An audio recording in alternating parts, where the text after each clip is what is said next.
cute.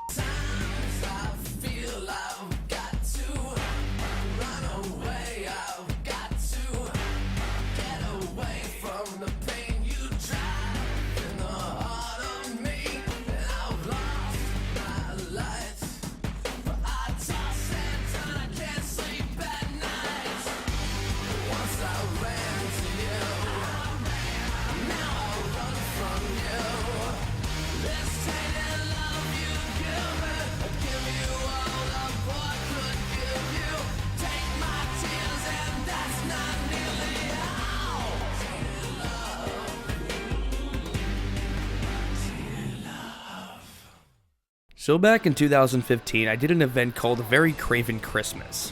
And sadly, just wasn't able to finish all of those videos on time. So I'm finishing them now with My Bloody Craventine, an event taking place all throughout February. I had originally wanted these to start before Christmas was over, but I had some personal shit get in the way, so fuck it. With that said, let's get the first film of this event out of the way with The People Under the Stairs. Oh, how does one describe The People Under the Stairs? Well, try to imagine Home Alone 2 with a deadlier house, a good supply of gore, two psychotic old people played by the two leads from Twin Peaks, and creepy albino cannibals chasing that kid from the Mighty Ducks. That is possibly the best way to describe this film. It is the R-rated Home Alone, and it kicks ass. So what's the story? Well, a kid named Fool, and yes, that is his real name apparently, he isn't given another one in the movie, has a sick bedridden mother and is only days away from he and his family being evicted by their uncaring landlords. His sister's boyfriend, played by Ving Rhames, tells Fool about a secret treasure that is supposedly buried underneath their landlord's home, and so they decide to break in and discover the treasure to stop their eviction. However, when they enter the house, they discover that the landlords are sick psychotic people who lock children in the basement and set traps around their home so that no one can escape. Now, with the help of the landlord's trapped daughter Alice, Fool must escape the house by any means necessary. Now, I'll admit, when the film begins, it begins kind of slow. Not bad, but just kind of an average pace. There's nothing that special in the first act, and the villains come off as horrible cliches. There's a scene where they are sitting by a fireplace plotting the demise of this apartment building for what else? Money. Okay, remember that guy in the Tom and Jerry movie?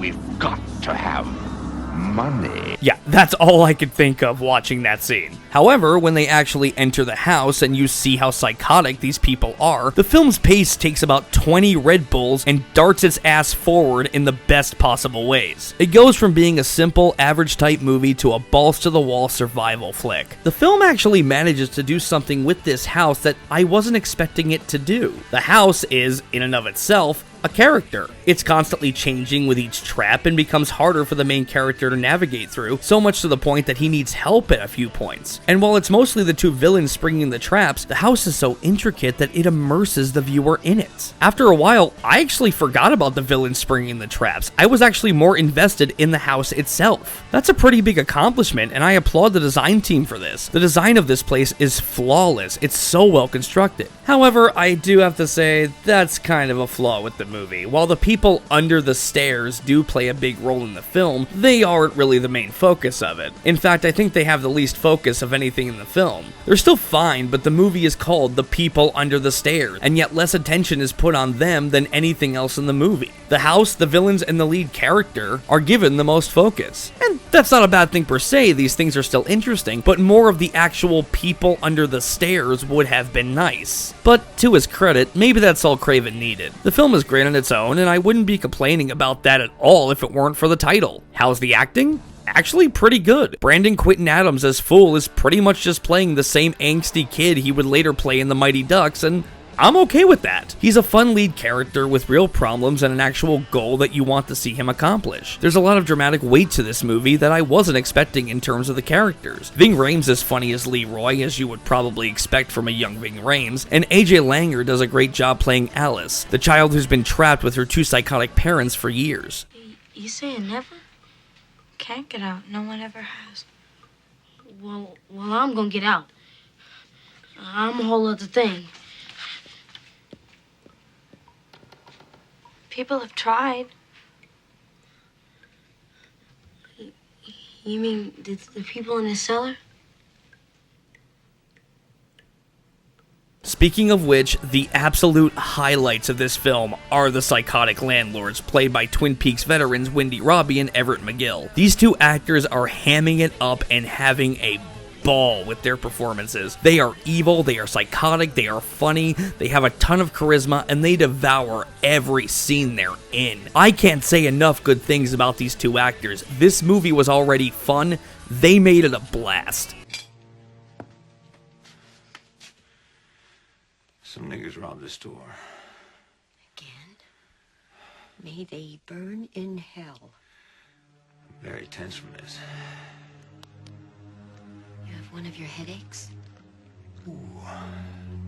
Very, very tense about this.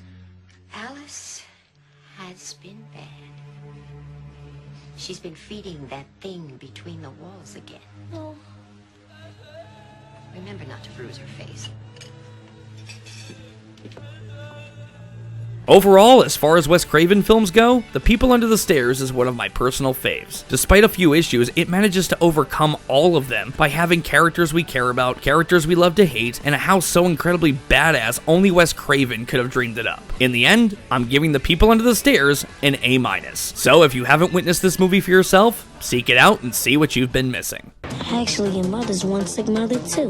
But what goes on under the stairs is a nightmare. It is time to clean house!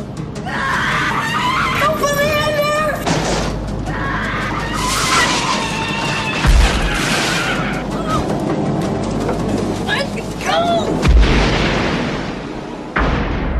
Wes Craven's The People Under the Stairs.